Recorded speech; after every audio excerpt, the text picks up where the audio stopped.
Joe's house is always crowded with an assortment of sisters, nephews, and other relatives. And his mother prepared Joe's first home-cooked meal in more than a year. After dinner, the family went out to the Saturday afternoon powwow.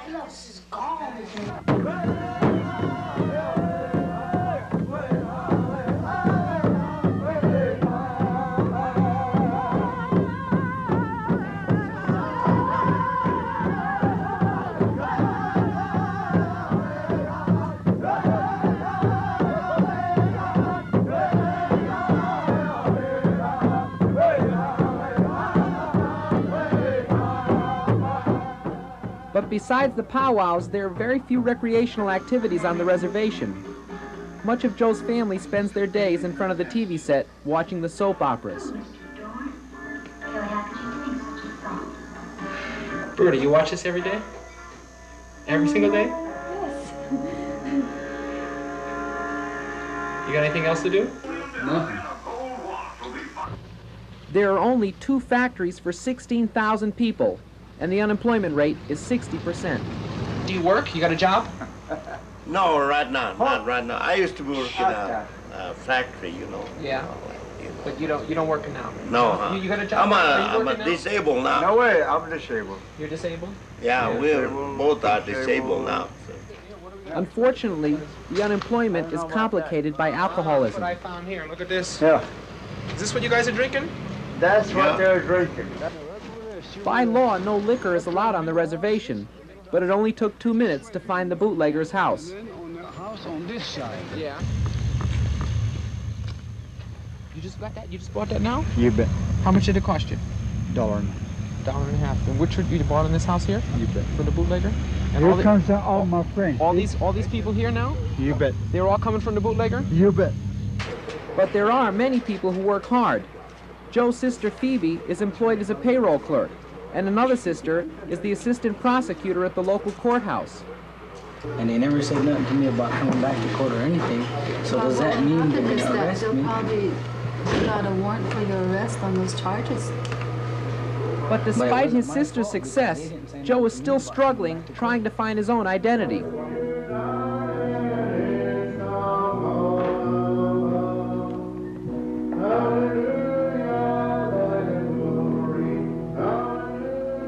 His relatives urged him to go to church, hoping he would find some direction there.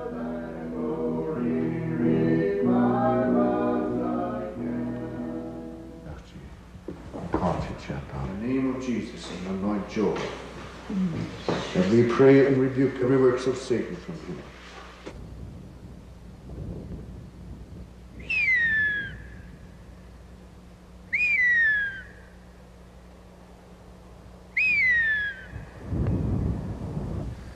We're gonna go up on that hill up there, and that's the hill that I chose, you know, for me personally, where I can pray, meditate, sing a few songs, just empty out all the negativeness and chop for the cactus.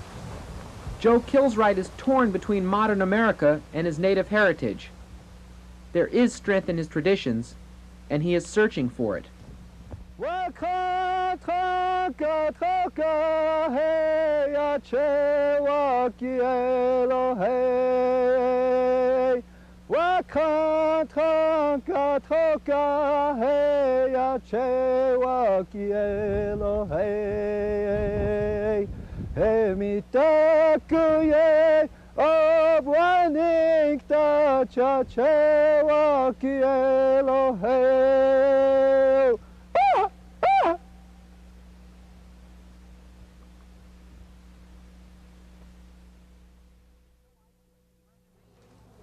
The reservation is so isolated that the border town of White Clay, Nebraska is considered a big city.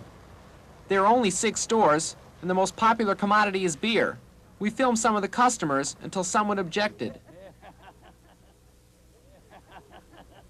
Everybody thinks that Indian is a drunk, and that's the only part that's ever shown.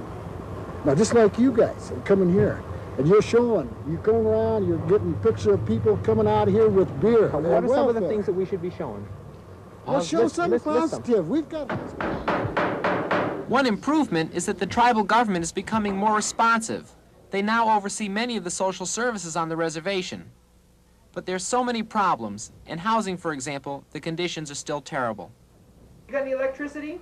No. No electricity. You got any running water? No. What are you going to do when it starts to snow? Freeze.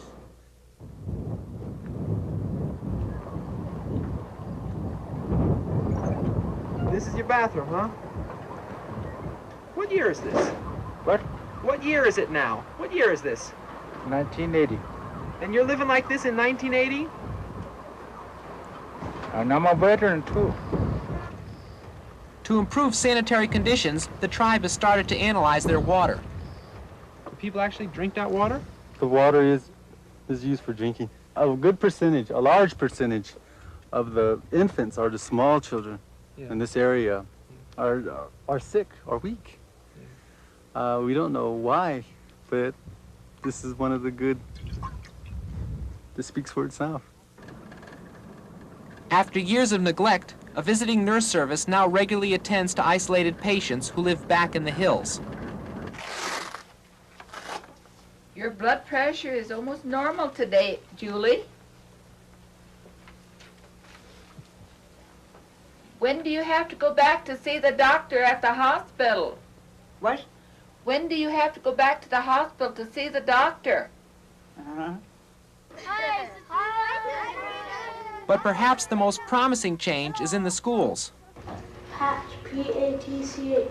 Traditionally, way below the national average, Indian children have shown dramatic progress. We've more than doubled the results of our SRA scoring. Wow. In 4 years. Now, what about the stereotype of a dumb Indian? People say they just can't learn. Well, it ain't true. You know, it just doesn't fit. As long as a kid sees what he's some value and believes that you care about what he's producing.